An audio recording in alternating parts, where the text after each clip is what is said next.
וברכה, קוראים לי עודד, אני גנן וגוזם מומחה.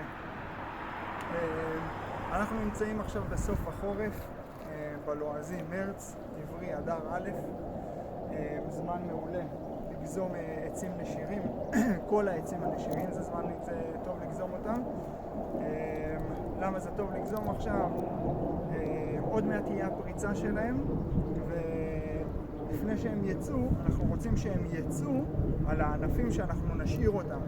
אם נגזום עוד חודשיים שהם כבר פרצו, ניקח להם הרבה מהכוח שלהם ופשוט נזרוק אותו לפח. אז לכן אנחנו רוצים כבר לגזום עכשיו, לתכנן איפה העץ ישקיע את האנרגיה שלו.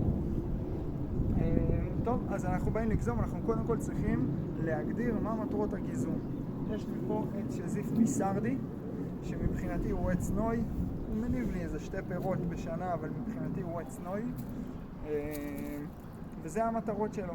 מה המטרה שלי בעץ נוי, אצלי פה בגינה? אז קודם כל, שלט חזק.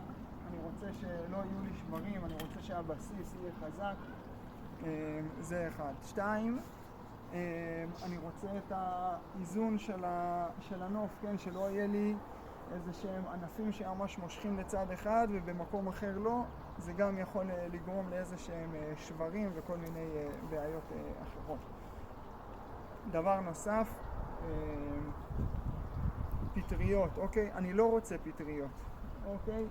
ברגע שיש לנו מרכז עץ פתוח, מאוברר, אז הפטריות פחות אוהבות אוויר, הן אוהבות מקום סגור ולח. אז אני ארצה לאוורר את העץ שלי. זהו, אחרי שהגדרתי את המטרות של הגיזום, אני יכול לבוא ולהתחיל לגזום.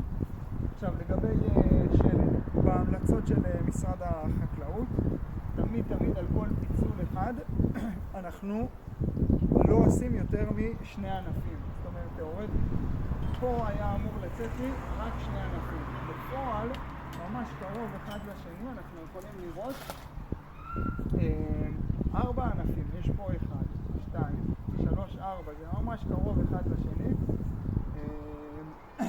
אם היה מדובר בעץ שהוא נורא גבוה, עם המון משקל, הייתי דואג לשברים והייתי מתחיל לחשוב מה אני עושה עם זה. הייתי מתחיל להוריד משקלים מלמעלה וגוזם מלמעלה ולא נותן לו להתפתח ומדכא ענף אחד עד שמגיע למצב שאני אפילו מדלל ענף אחד לגמרי, וזה דברים שהם ייקחו זמן, זה משהו שנבנה אותו לאורך שנים. בגלל שבסך הכל מדובר בשזיף פיסרדי. הוא כרגע בערך בגובה 4 מטר. הוא לא אמור להגיע להרבה יותר מזה. זה לא עץ ענק, זה לא מכנף נאה או שלטית או משהו כזה.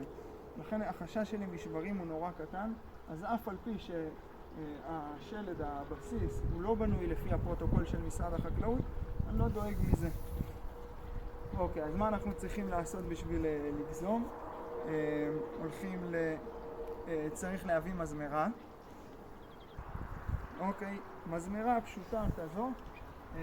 אם יש לנו ענפים גבוהים, מסור, זה של חברת וולף, לא מקבל מהם אחוזים, אחלה מסור, מקל גובה, גם של וולף, לא מקבל אחוזים, כלים פשוטים. ולגיזום של ענפים גבוהים דקים, יחסית גיזום עדין, יש לנו פה מזמרת גובה, גם מתלבשת על המקל גובה. הגיזום נעשה באמצעות משיכה בחוט, ואתה גוזם איזשהו ענף נקודתי. אז זהו, מסתכלים, נותנים מבט מרחוק, לראות אם יש הפרה של האיזון, רואים איזה ענף, איפה להוריד משקל, איפה צריך להוריד ענף שלם, איפה רק לעשות איזושהי הסחה וכו' וכו'. אז את העץ הזה כבר גזמתי, אני אסביר רק כמה מושגים בסיסיים שכדאי להכיר בגיזום. יש מושג שנקרא הסחה. מה זה הסחה? הענף שלי הולך לפה, ואני רוצה שכל האנרגיה של הענף תלך נגיד לצד הזה. אוקיי? כי לא טוב לי שהענף יצא לשם, אני רוצה שיצא לשם, אני פשוט אגזום פה.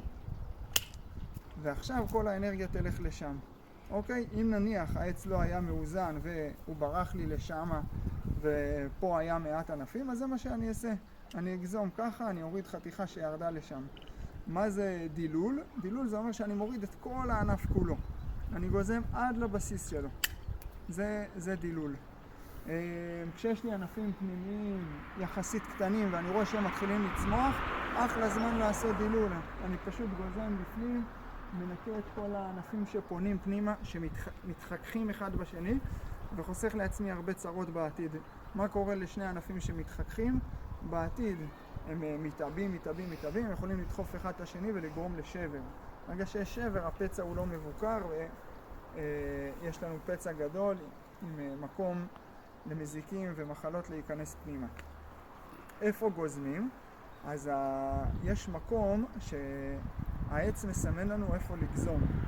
אז אם אנחנו לוקחים לדוגמה את הענף הזה, אנחנו רואים פה שהענף מתחיל להיות צר, זאת אומרת יש פה את הענף המרכזי, ובחיבור ביניהם מתחיל להיות איזשהו צווארון. בצווארון אנחנו נגזום, ואז פה תתפתח איזושהי רקמה שתחסה לנו את הפצע הזה. אם נגזום לא במקום, נגיד עמוק מדי, נפגע ברקמה. אם נגזום בולט מדי, נגיד ככה, אז השארנו זיז, והרקמה לא יכולה לטפס ולחסות את כל הזיז.